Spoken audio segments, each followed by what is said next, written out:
Good morning विद्यार्थियों। कक्षा 10 है, विषय भौतिक विज्ञान। आपका अध्याय 10 ही चल रहा है, प्रकाश का परावर्तन तथा अपवर्तन।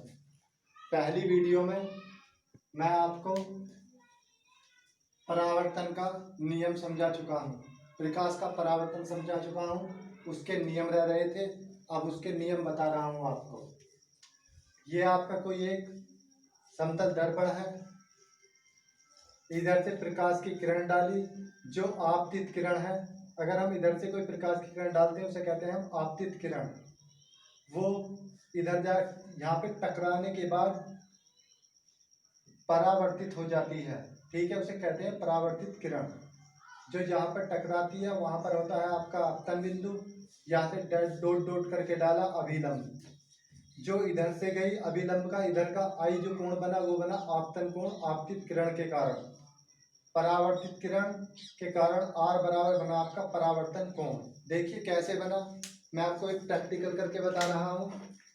ये आपका एक समतल दर्पण है, उसको यहाँ पर रखा। देखिए मैंने प्रकाश की किरण डाली, जो मैं प्रकाश की किरण सीधी डालता हूँ तो उसी माध्यम में आती है। देखिए ये आ रही उसी माध्यम में, लेकिन अगर मैं हल्का सा भी तिरछा करता जाता हूँ प्रकाश की किरण को, प्रकाश की किरण चेंज होती जाती है। ये चली गई प्रकाश की किरण, देख लीजिए आपतित किरण से कहाँ जा रही है प्रकाश की किरण, परिवर्तित हो रही है, ठीक है।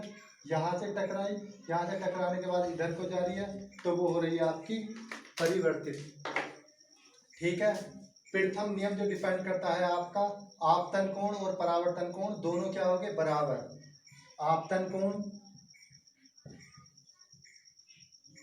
परावर्तन कोण के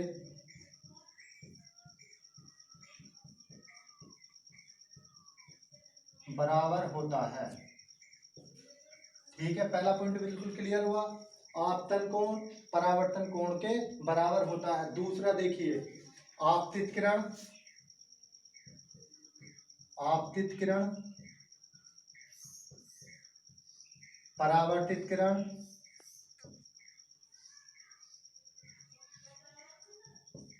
तथा आपतन बिंदु,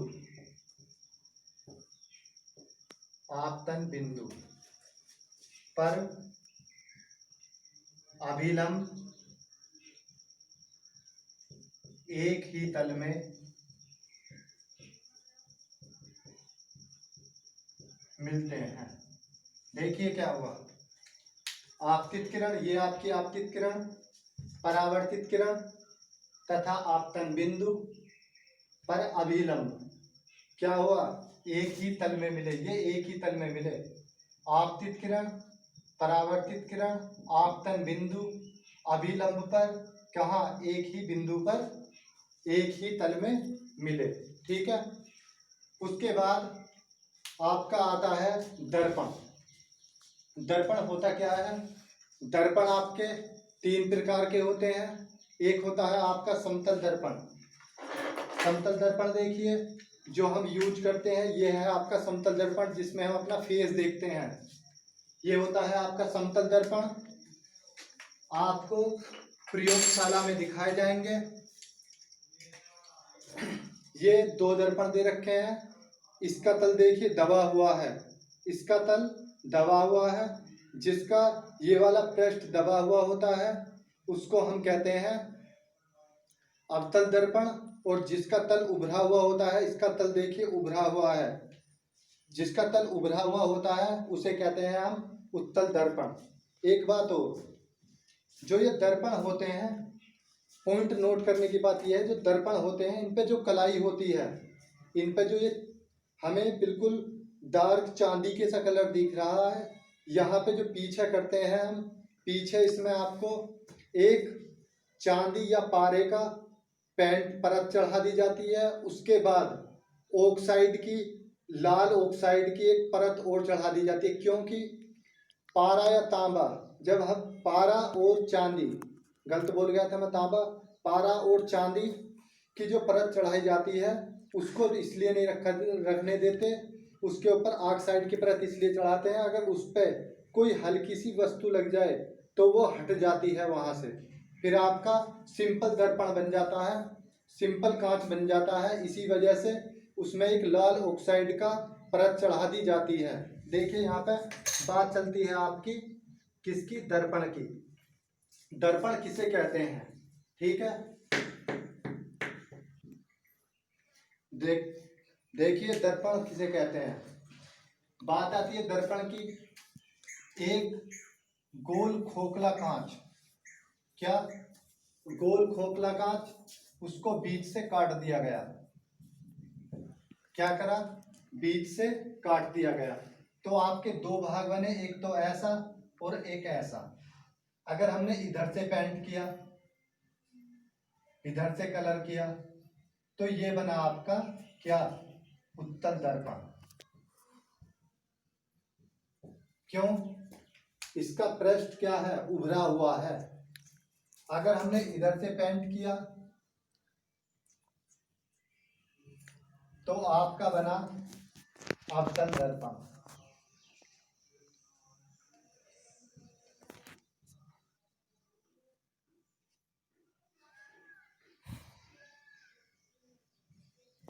दर्पण, अवतल दर्पण,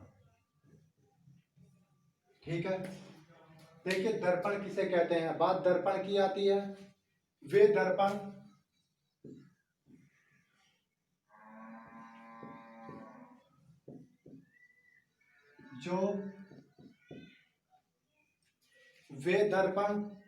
जो कांच के खोखले,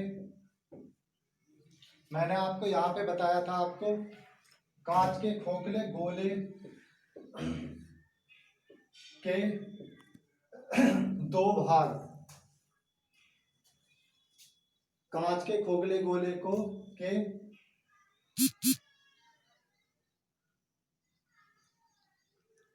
काट कर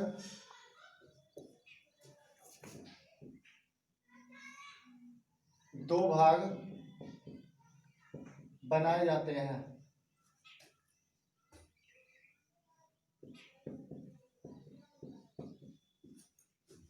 इसे गोलीय दर्पण कहते हैं।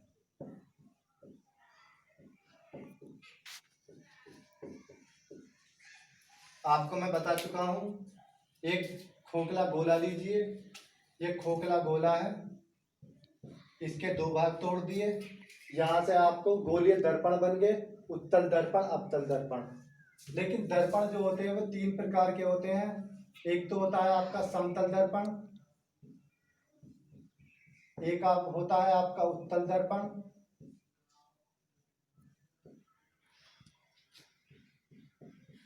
एक होता है आपका अवतल दर्पण, ठीक है। समतल दर्पण, उत्तल दर्पण, अवतल दर्पण। दर्पण तीन प्रकार के हो गए।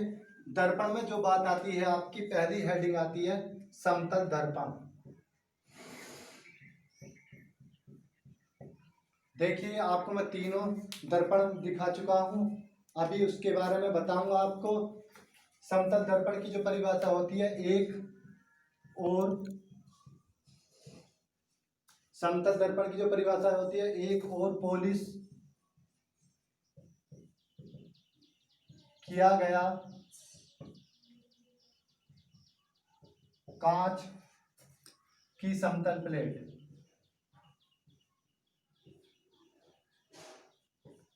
को समतल दर्पण कहते हैं। मेरी बात सुन लीजिए, समतल दर्पण की बात चल रही है।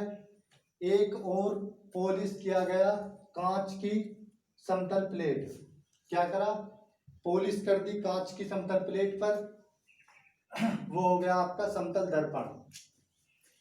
दूसरा जो आता है आपका आता है उत्तल दर्पण। उत्तल दर्पण की परिभाषा क्या होगी, उत्तल दर्पण की परिभाषा होगी ऐसा गोलीय दर्पण, ऐसा गोलीय दर्पण जिसका परावर्तक पृष्ठ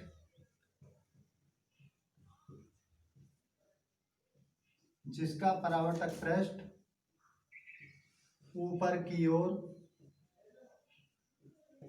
वक्रित रहे। रहता है उसे उत्तल दर्पण कहते हैं।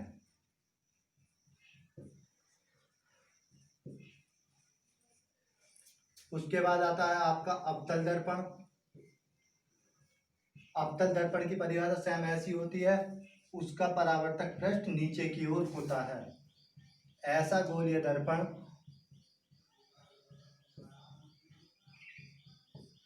जिसका परावर्तक पृष्ठ नीचे की ओर रहता है उसे अवतल दर्पण कहते हैं।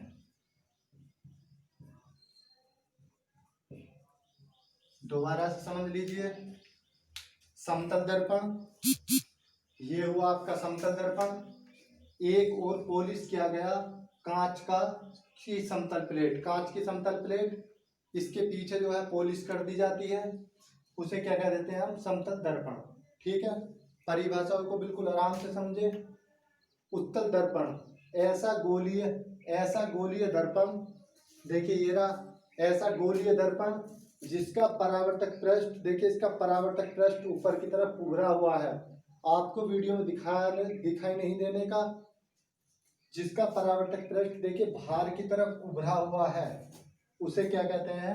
वक्रित रहता है, उसे कहते हैं आप उत्तल दर्पण। बात आती है अवतल दर्पण की। दूसरा आपका ये रहा, ये होता है आपका अवतल दर्पण। अवतल दर्पण में क्या होता है? परावर्तक पृष्ठ अंदर की तरफ दबा हुआ है। देखिए ये परावर्तक पृष्ठ अंदर की तरफ दबा हुआ है। ऐसा गोलीय दर्पण जिसका परावर्तक पृष्ठ नीचे की ओर वक्रित रहता है, उसे अवतल दर्पण कहते हैं। ठीक है, बाकी आपको अगली वीडियो में दिखाया जाएगा वास्तविक प्रतिबिंब